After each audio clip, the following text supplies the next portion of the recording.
So good afternoon, everyone. It's great to see so many of you back. And for those that are new, welcome to the Take Your Job Search to the X Level, presented by General Electric Credit Union and the Xavier Leadership Center.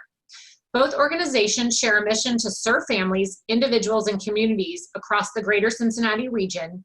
And we're excited to do that through this 8-session series to help you learn what works and what doesn't directly from professional career coaches, human resource executives, hiring managers who work closely with some of the largest employers. For today's session, we ask that you use the chat feature for requested exercise feedback, questions, and comments. We'll monitor chat and we'll share your thoughts, ideas, and reflections. At the end of the session, we'll have time for questions and answers, but feel free to put those questions in as they come up for you. Today's session, How to Prepare for and Answer Any Interview Question, is led by our partner, Sunitha Narayanan. Sunitha is a certified executive and leadership coach. She helps clients build an authentic life. She is certified in executive leadership development, and her leadership development focuses on areas of high potential development, performance management, committed teams, productive conversations, curiosity, and innovation. Sunitha is also a career coach for the Xavier University's MBA program. Sunitha, thank you for being with us here today. I'm a little tongue-tied today. Well, thank you, Carol, for the introduction and a really warm welcome to everybody who's participating on this call today. It is truly an honor and my privilege to share with you specific tools that my clients use to center themselves and prepare to answer interview questions. I suspect you will agree that a job search and specifically interviewing, it can have very uneven, uneasy, and sometimes unfair moments. It's like a roller coaster ride. So what I observe is, and I have done this for over 20 some years, what I have seen is that the offer may or may not go to the person who seems the most qualified on paper. It certainly does lean towards the person who is prepared. So how you show up with your preparation exponentially eases that anxiety, and that is really the purpose of today. Again, interview preparation is a very broad topic, and I will focus on one critical aspect. So no matter the question, you will have a process to build your answers. That is what you will learn today. So before we get started, I'm curious, what question makes you uncomfortable to answer? Could you use the chat function to put in some responses?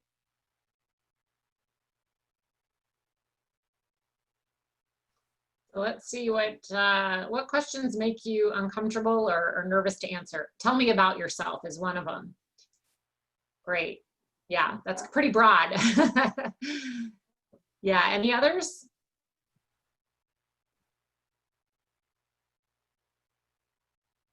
So tell me, so some more are coming in now. So tell me about a time you failed. Yeah. What are your weaknesses? Mm-hmm. Mm-hmm. Tell me about a weakness. Why do you have gaps in your work history? Yeah. Great one. Yeah. One more. Sorry, Sunitha. I think this is a big one. What do I expect in pay? So that salary question. Yeah. Okay. So great questions. And what I will say, and I suspect you know this, but I really, really want you to absorb this, that these are questions that all of us struggle with. So this is not unusual in a job search or in a preparation that these questions come up. So one of the things that you can do for yourself right away is to honor this preparation. Give yourself a lot of kudos for giving the time for your preparation. So continue to think about, where am I most prepared? Where do I feel the least prepared? And as you populate answers to those prompts, it's going to really help you focus in on where you actually need the practice. So all these answers, all the questions that you have, shared today, all answers have a pattern. Once we recognize the pattern, it automatically gentles our anxiety, it reduces our fear. So the first thing that you will take away today is 3 questions that you can ask yourself as you evaluate your answers to know that, is my answer clear? Is my answer focused? Is my answer confident? So I will give you 3 questions to think through. So the questions that you populated in the chat function, as you build your answers, use these 3 questions to ask yourself, is it clear, confident, and is it value rich? The second thing that we'll talk about are 4 broad preparation areas. Remember, I said that the interview preparation is a very large topic. So what I'd like to do today is to give you 4 doors to enter. So you're going to, any door that you take, you're going to come to that common space. So feel confident that all these 4 doors are going to take you to that common place, and you are going to show up with clarity, focus, and confidence. The third part that we look at is, believe it or not, employers do have fears. They worry about not hiring the right person. So I'd like to share some research on that, so that as you build your answers, if you can figure out how to shrink that fear or shrink that concern, because the reality is that the reason this is so uneven, the process is so uneven, is because it's a human activity. So people are constantly having stories in their head. So it's very hard for me to really know what Carol is thinking just this very moment unless I ask her, right? So, however, in this process of preparation, if we can understand what the concern is behind a question, what is it that they really want to know when they ask you to describe yourself? What is it that they're really looking for when they ask you to explain what you did when you were faced with a failure?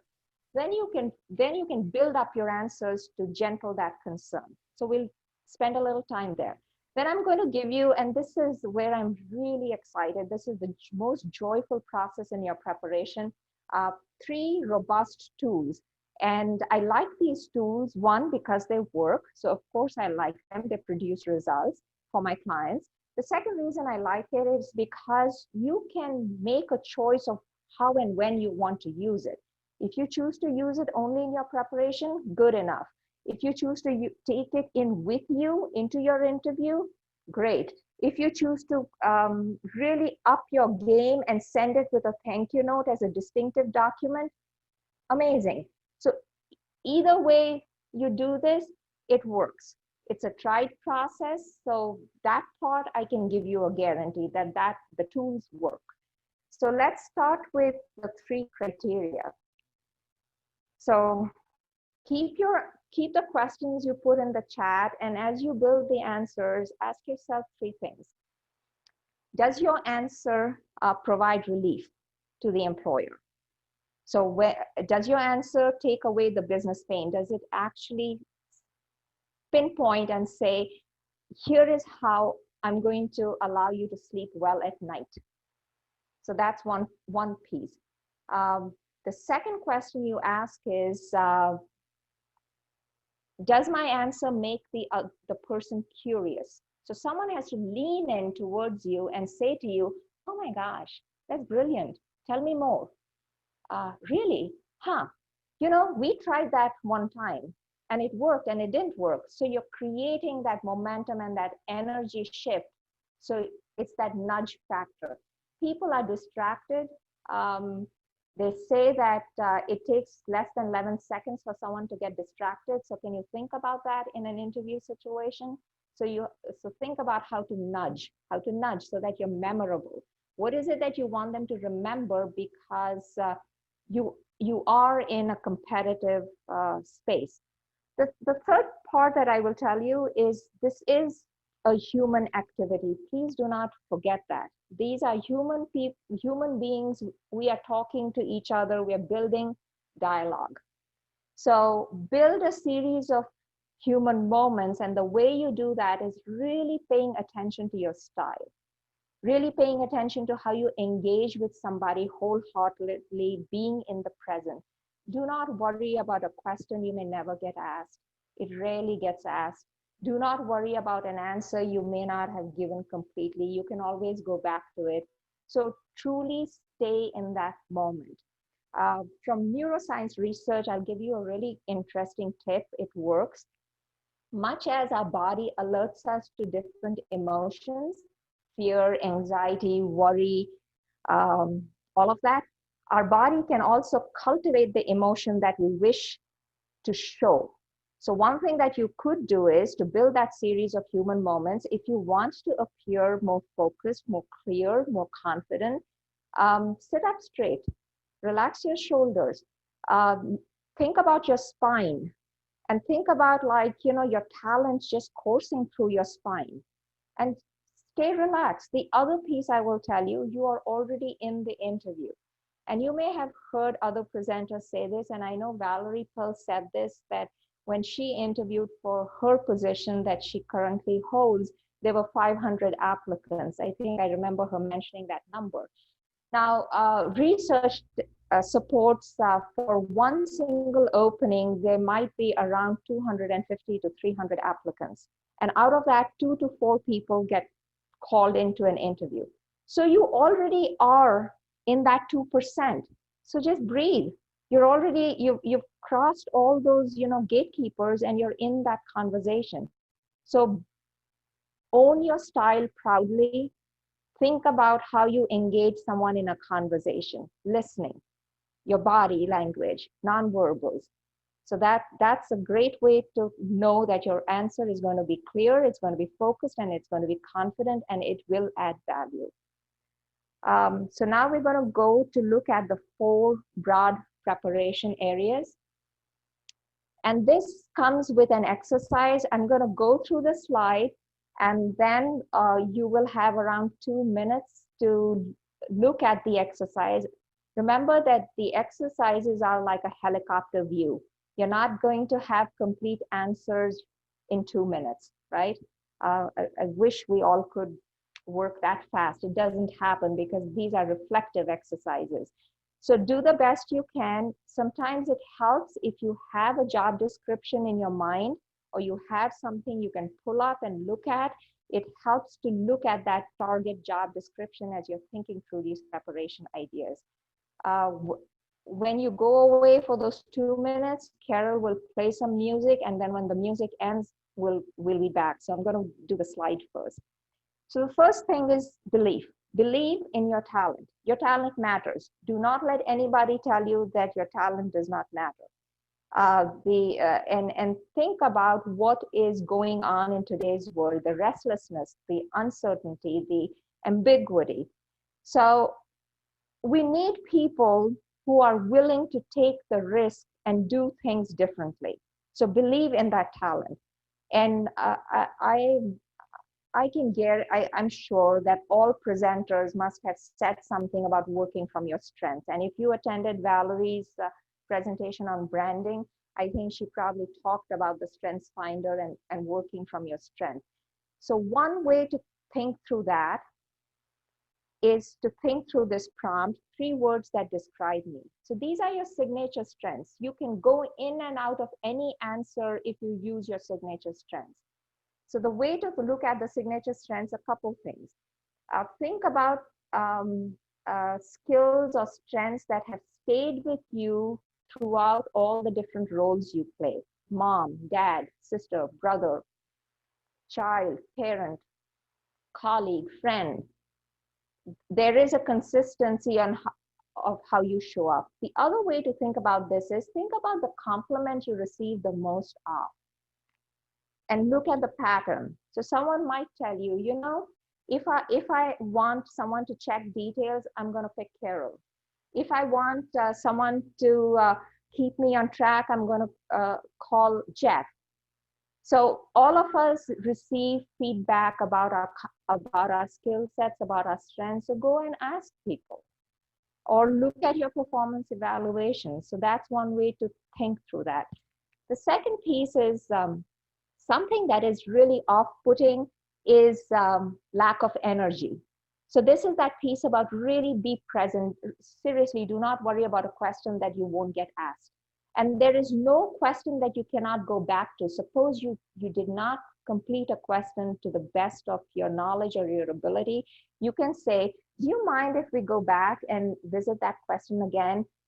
I just thought of an example that I'd like to share with you. So you can always go in and out. It's a dialogue. It's not a question asked, answered, another question asked, answered.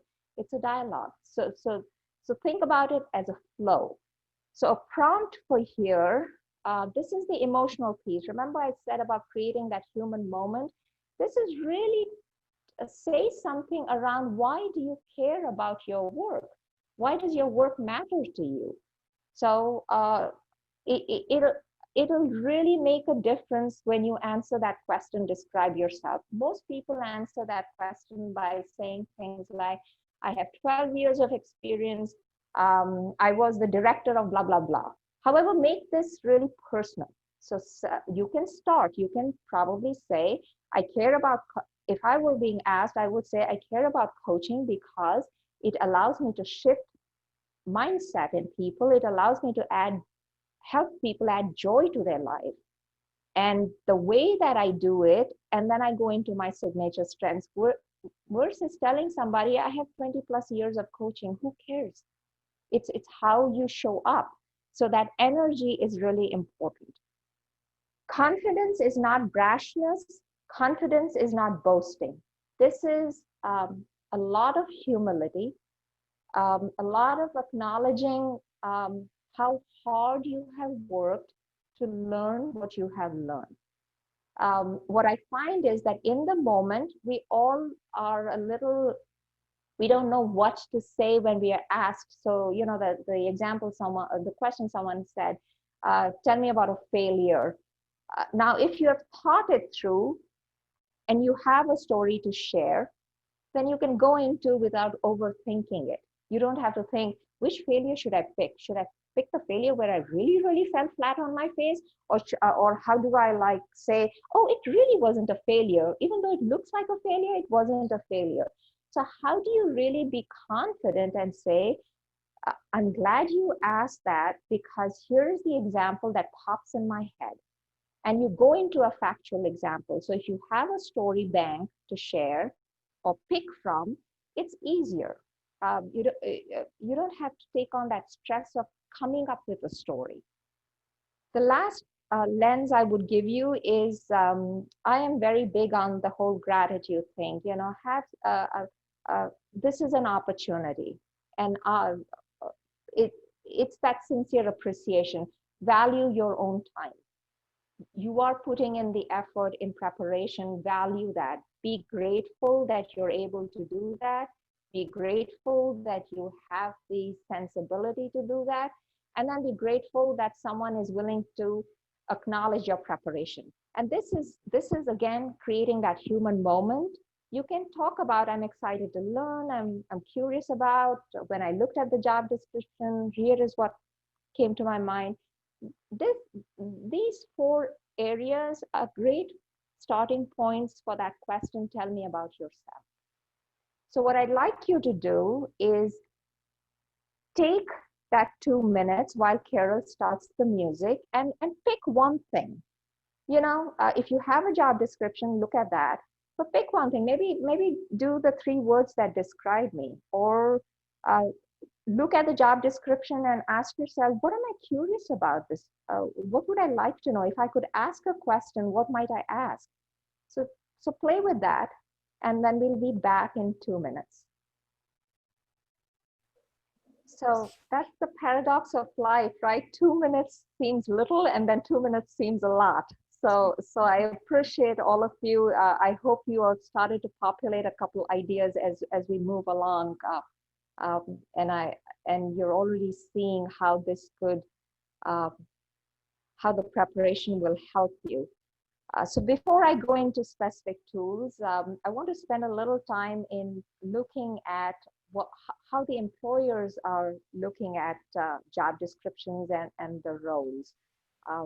All employers have concerns, much as how we have concerns, right, going into an interview. So let's take productivity. Productivity is simple as, will you be worth the risk I take on you by hiring you? That's what they're trying to think through. The cost of a bad hire for entry-level roles is about 30 to 50% of annual salary. For mid-level, it's upwards of 150% of the annual salary. And above that, it goes to 400% of the annual salary. So this is a real issue. So the question is, does your answer speak to value? Does the answer speak to the fact that you are going to show up and do the work, not only that you were hired to do, but do it in a consistent manner, in a high performance manner? So that's the concern. So long your answer has some aspect addressing that concern, you're going to be fine. The CEO of Zappos was introduced, the shoe company. He was interviewed, and he said that the reason they pay so much attention to their hiring process is because one year they tracked and they found that their cost was over $100 million in making a bad hire. So they're really careful about that. So the basic thing is, does your answer mitigate or reduce that risk perception? It may not be real, but the perception of risk. Then when you look at engagement, engagement is the concern is, will you get bored easily? Will you stay? Or will you jump? Will you go and get another job when you find something more attractive? So you look at any research, any leadership theory, there is something called the performance enjoyment theory. And it is really what it says. If you like to do something, you're going to do more of it. You're going to get better at it. Your reputation is going to grow. It's a happy circle. So this is that happiness factor that Gallup polls measure. And consistently, it seems that we as a society are we seem to stay, 1/3 of employees are unhappy, are bored, are disengaged. So that's a pretty significant number for an employer. And when people who enjoy what they do, they outperform people who don't enjoy what they do by 202%. So this is a real thing. 78% of companies have actual engagement strategies in place. So think about that part. Your excitement for the role, your energy for the role. Are you going to like doing those tasks 75, 85% of your time? So think about all that. If you can speak to that, then you don't have to worry. Contributions, certainly. We are hired to solve problems, right? So the alignment for contributions is very, very critical. So to have that pretty good sense, can I contribute right away from day one? Because here the concern or the question is, oh my gosh, do I have to train this person? How much handholding will this person need? Are they going to come running to me for every little thing, even though I said I have an open door policy? I really didn't mean it. Why do they keep coming to me?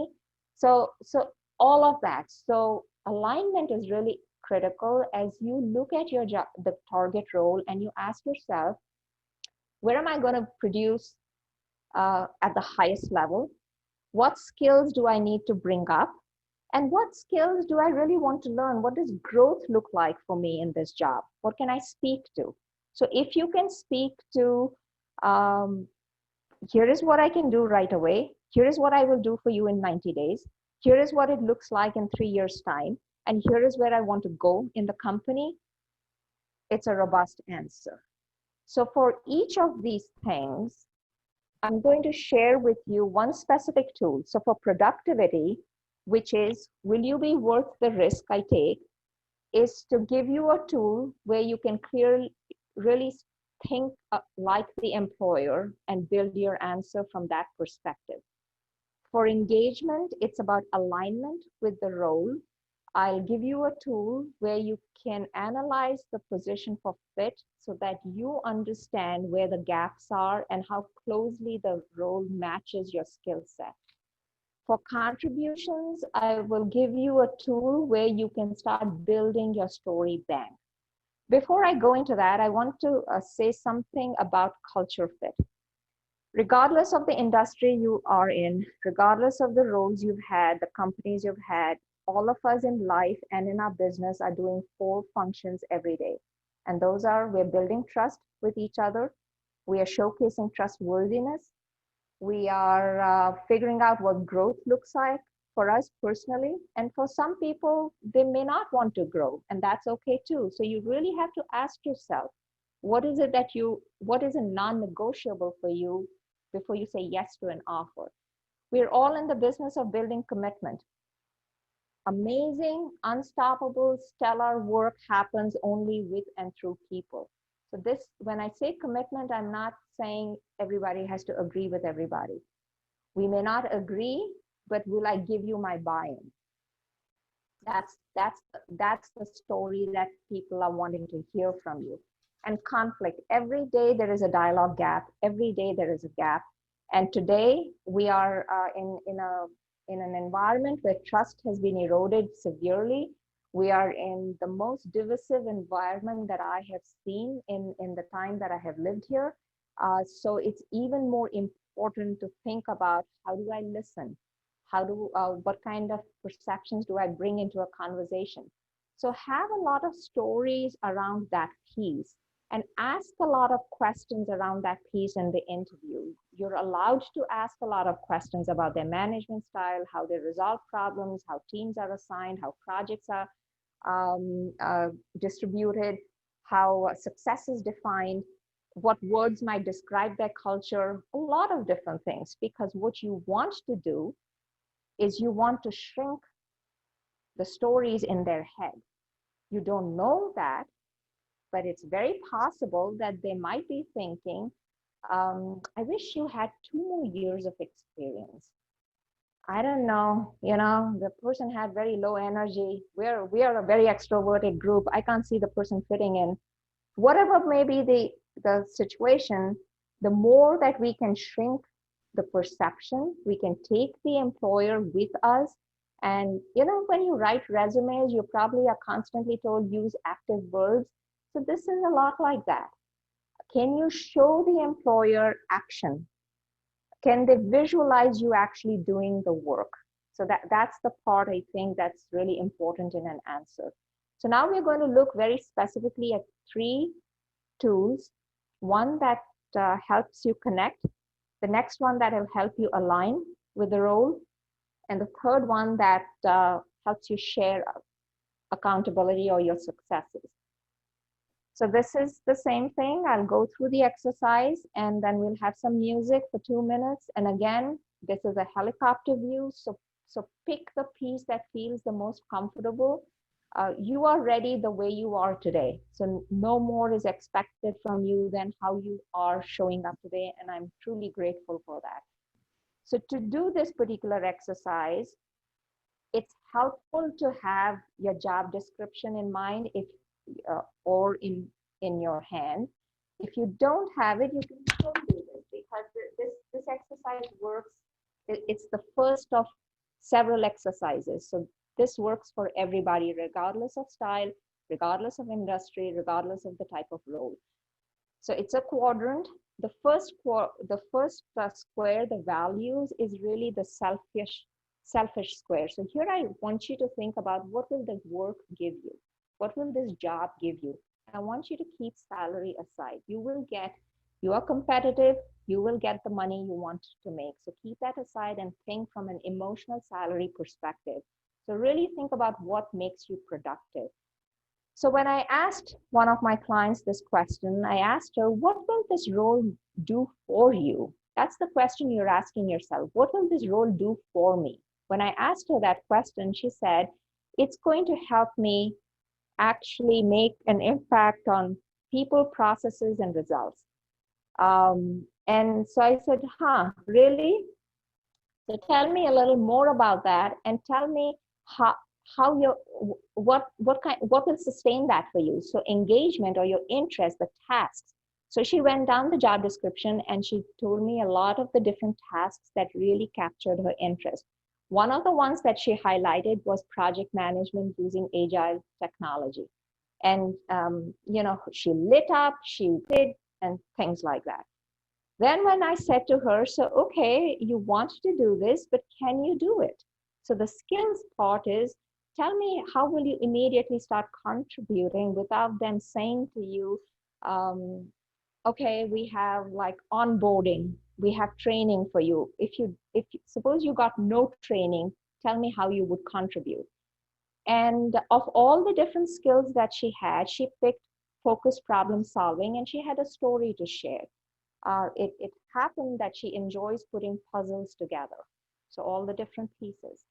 And she said, of all the projects that I have done, it's my skill in problem solving that has got me through and gotten me to success. So pay attention to that. This part is, so then I asked her, well, why would you say yes to the offer? How will the culture support the way you want to work? So that's the whole piece about the style and the culture fit. Plant yourself where you know you have reasonable opportunity to bloom. No job is ideal because we are quirky, jobs are quirky, people are quirky. So we're never going to find that absolute amazing greatest match. What we do find is what is most ideal with our values, our interests, our skills, and our style. So when I asked her, tell me what the culture will do to support the way you want to work, she gave me some history, some research about the company. It's a mid-sized company, somewhat new, and she would be able to wear a lot of different hats.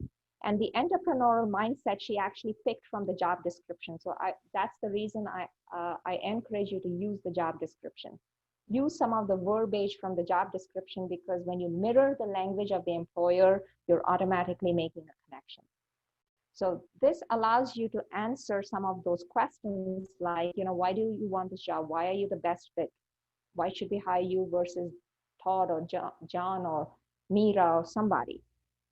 So think about that. Put this quadrant down on a piece of paper and take some time.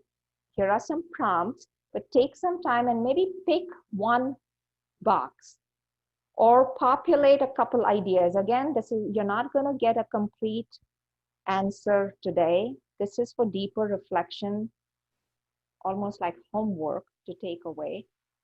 But start populating ideas. Carol is going to start her music again, and we'll be back in 2 minutes. Thank you for trying the exercise. I appreciate it. Okay, so let's have people share a little bit about what they thought about the exercise in general, or just some things that maybe you jotted down.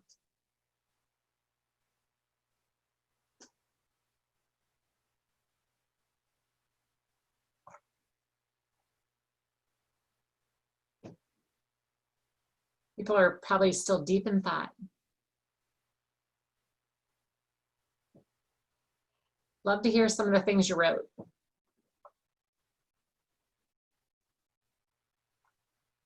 So while we wait for people to populate their responses, so another way to look at this, I mean, if this feels overwhelming right now, one way to approach this exercise is to really take your job description. Forget this piece of paper for a second. Take your job description and highlight words that hit your eye right away. Highlight some of the skills that when you look at it, you get really excited. Highlight some verbiage from, where they say we want a team player, blah, blah, blah, all that stuff they say about those essential skills or the soft skills. Highlight some of those where you think, oh my gosh, they're describing me. So, right. So that's something that I would say that very, very, very few people actually take in a neatly marked up job description into the interview with them. You can use that job description as a tool. You do not have to take any of this stuff. Yeah, so people were saying that the exercise is very helpful to really understand your value and what they're asking for. Some others were that would give you really good words from the description to put into these boxes. Yeah. So great. Yeah. So thanks for sharing. Yeah, thank you. Thank you for sharing and doing the work. And as you continue to reflect, you're going to go 6 levels deeper, and that preparation is going to show in that conversation, and you're going to get closer to the offer. The thing about tools that I want to mention is it allows you to manage the distraction. So people are very distracted. They're always distracted. Frenzy is a badge of honor. So in that little conversation you're having, you are having to manage the distractions. So when you take in a tool with you, whether it's a nicely, neatly marked up job description or something like this, you are engaging the people with a tool. You don't have to remember things. It's right here and there, here and now, and you are speaking to amazing value. So that's why I encourage people using tools, even if you're taking in your job description. You've never thought about taking in your job description, try it. You know, nothing about all this is fatal. So I think it's always worth trying something. So are we ready to move on? Right? Okay. So now we come to that alignment part. Remember I said there are 3 pieces. So we did connection. Now we're looking at alignment. In alignment, the piece is, can you do the job? So this is about really understanding the role itself. You know, job descriptions are, most of the time, we just shake our heads at job descriptions. Either they want somebody that God created so amazingly and so completely, or they don't give you anything, right? So you run the gamut, and some of the words or some of the tasks that you see, you're thinking, what the heck does that mean really? I don't know what that means. So a lot of times we have only what is written on paper to go with. So whatever job description you have, something that always works to, again, build your answers and center you and take away that anxiety is something like this. So you have 4 columns. And again, I'm going to lead you through, I'm going to share a real example, and then we'll do the same thing. We'll give you some time to think through the exercise. And again, you're not supposed to complete the whole exercise, just pick wherever you are ready. So in this particular case, the person looked at the job description and picked the first one. So one of the things when you read job descriptions, it is reverse chronological, much like the resume. So the top priorities are usually listed on top. So this person picked that. So it was about social media strategy. You know, 10 years ago, we didn't even have a position called social media strategist. So think about how much things have changed. So here you do a rating, and this is a self-rating. This is not something that the employer is doing. You are doing this to heighten your self-awareness. So you could, I like doing 1 through 5 because it allows me to look at a range and a pattern. So in this case, when I asked this individual, what do you think? How interested are you? How engaged would you be if 95% of the time you had to do that? The person said, oh, absolutely, love it. And then I asked, well, can you actually do it? Tell me why you could do it. And they had a plethora of skill set. So then the story of success, I mean, then I asked, well, how do I know this is true? Why should I believe you? So that's when the storytelling happens. So then the person was able to tell me that they looked at, I don't know what all that means. They know what that means. Performance data, social listening data, website traffic data, whatever that is. Okay, good. If that is what is going to help you create the media strategy, then speak to it. So in this case, there is no gap. So you could, if you wanted to completely take ownership and really lead the discussion in an interview versus waiting for a question to be asked. When they say, why will you be successful? What will be difficult? You can showcase your research and analysis skill set. You can showcase the level and thoroughness of your preparation by leading them through something like this. Again, you don't have to take in a document like this necessarily. You could do it using your job description, mirroring some of the language. Certainly, I mean, suppose there is a gap, please don't take in the gap and start talking about the gap right away. So so suppose you had interest at 5 and your skills were at a 2.5 or a 3, and they say to you, you know, we were really looking for somebody with some solid skills in, I don't know, something, ABC. And you say to them, yes, and that's what attracted me to this role because I'm ready to grow. I'm ready to build my skills, and let me tell you what I have been doing to do that. So one of the things you can completely delete from your vocabulary starting right this minute is yes, but. So replace yes, but with yes, and. So you're agreeing and you're expanding the conversation. You are interested in answering that. So a lot of times, you know, some of the prompts that really work, especially when there is a gap, you could say, I have been learning, I have been reading, I took a class on LinkedIn. And this has always been an interest area of mine and did not get the opportunity in my previous role. That's why this time around I targeted positions where I could learn XYZ. So take the conversation there, but you cannot take it there unless you have analyzed the position for fit for yourself and you know where you're going to get asked a question that might make you uncomfortable. So this is that part about helping you get comfortable with the discomfort if there is discomfort. So we're going to take another 2 minutes while Carol, and Carol, I really appreciate the quieter music because otherwise I would get distracted. And it actually reminds me of the santoor instrument from India. So I'm very thankful. Good. It was meant to be. Yeah.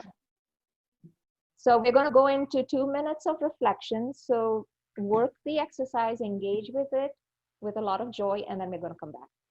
Yeah, and if you're wrapping up your thing and just want to share a couple thoughts, just go ahead and share them during this 2 minutes too. Mm-hmm. Okay. Anybody have any questions or thoughts on this tool? Or any ahas?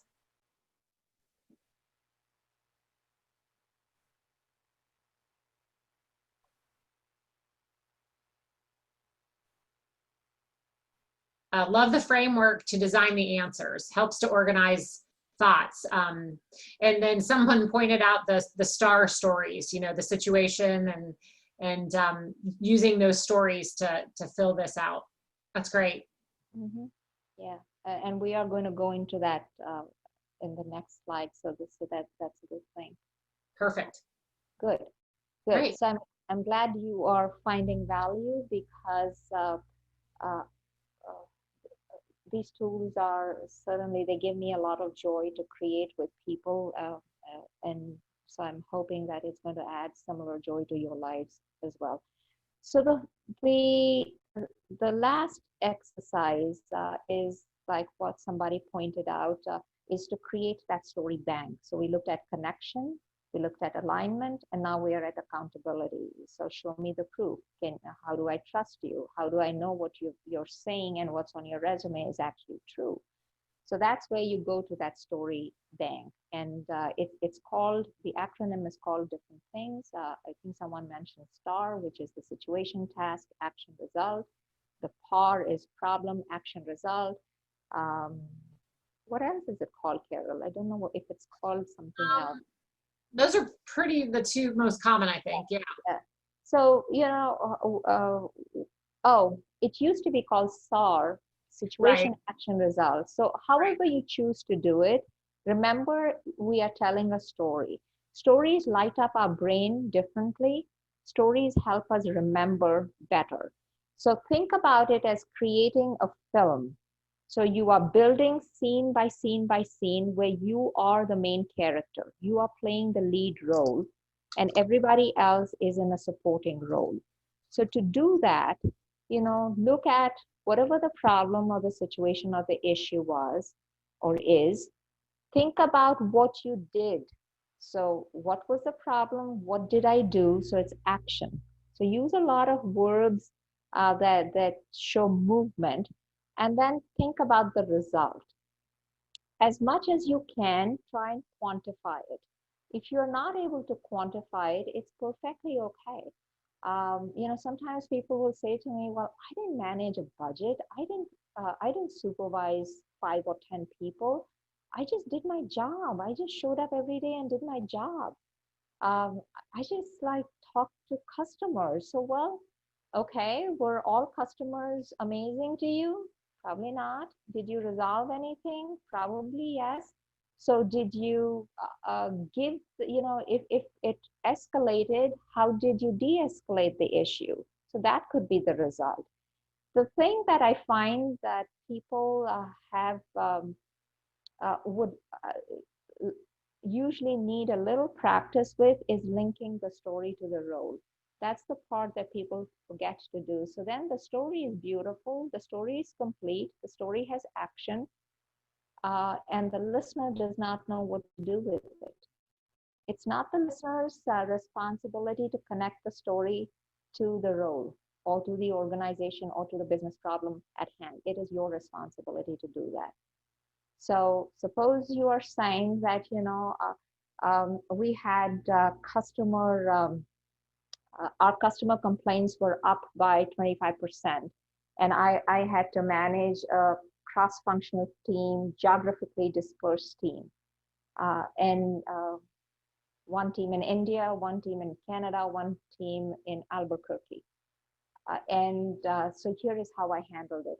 People within the team were not working well with each other. So here is what I did. So it's there you bring in all the other characters. It's okay to use I. It's okay to give yourself credit. It's okay to honor your work so long it's rooted in facts, so long you have actual facts to back it up. So it is not fluff. So the result then, and sometimes, if the result was that you made everybody work together phenomenally, kudos to you. Well, in reality, people are not that easy. People just don't like to get along sometimes. So maybe the result was that even though you did not get complete agreement, you got buy-in to move the project forward. So you can talk about the learning, you can quantify it. If you're in sales, definitely quantify it. If you're in marketing, definitely quantify it. So think about what is relevant for your industry. So the ROI, most people talk about, I'm forgetting now, what does ROI usually stand for? Return on investment. Okay, thank you. Yeah. Thank you. So it's return on investment. But in this case, what I would ask you to think about ROI as results, other focused, and impactful. So think about the ROI from that perspective. And that will help you link your story, because your story is always connected to someone else's story. That is how we do work. That is how our talent connects to someone else's talent to create something. At any given time, you know something a little more than I know. I know something a little more than you know. So that's how the work actually happens. So some prompts that you can easily use. Again, any of these prompts, please use your own language. It should match your style. Sometimes my kids will say to me, "Mom, nobody talks like you." And I'm thinking, I talk like me. So think about your style. So these are questions that come up with, tell me about a time, walk me through, describe how might you. So let's take 2 minutes while we listen to Jennifer. Actually, you know what, Sunitha? I'm going to let them do this as a takeaway. Let's go on. Okay. We just have about 5 minutes, but I'm asking people in the chat, if you have questions, go ahead and chat them. Okay. And stay on for a few minutes and just get those questions answered, so no worries. Okay, so just to wrap up then, just to tie this all, we looked at connection, alignment, and accountability. You got 3 pretty solid tools to take away. You got some questions to think through, is my answer effective? And then you looked at the employer lens. Couple things that I will say, make this a dialogue. You don't have to wait for a question before have answered a question to ask. The one thing I will say, ask for the job. I usually get pushback on this, but this is respectfully asking for the job. So, by the end, everybody's tired.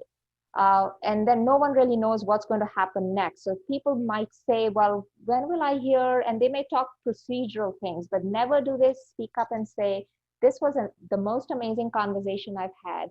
I truly appreciate the time you took in explaining what the job really meant. It came alive for me.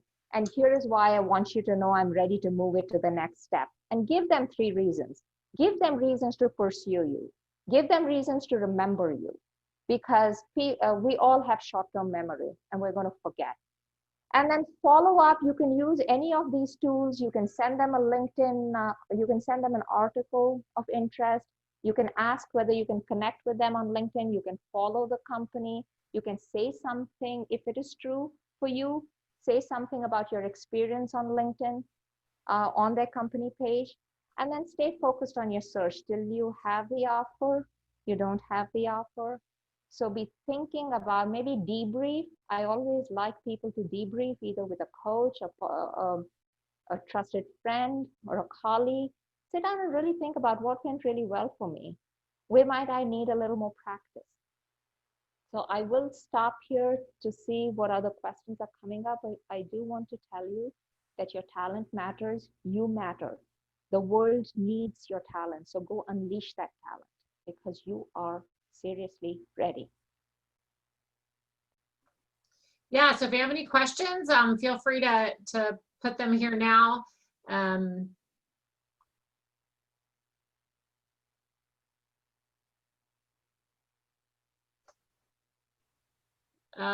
Everyone's saying thank you so much, and this has been amazing, and the tools are great. So those are some good comments.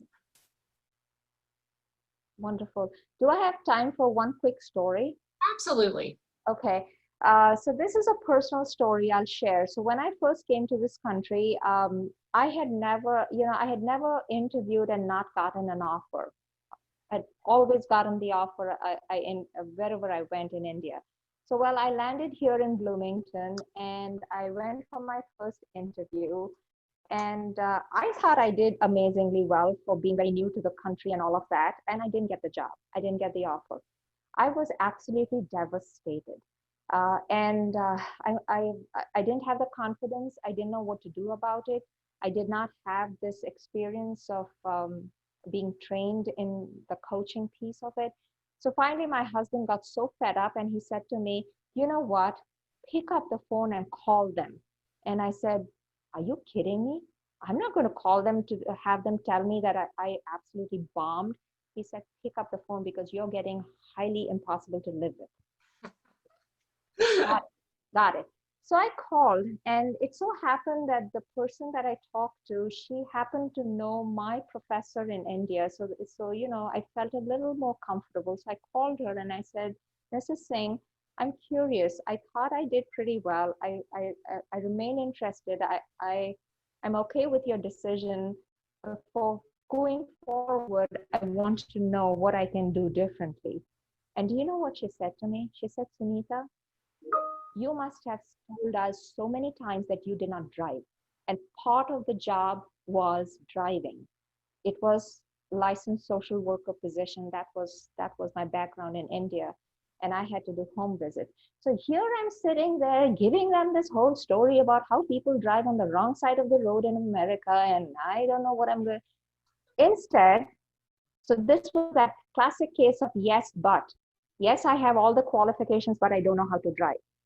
Versus I could have said yes, and I'm taking classes. I will get my driver's license before the job begins. And I want you to know that need not be a concern for you. But instead, what did I do?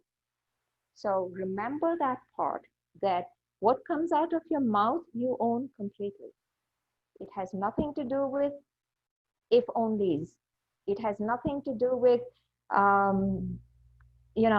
I wish I wasn't asked that question. So really think about that.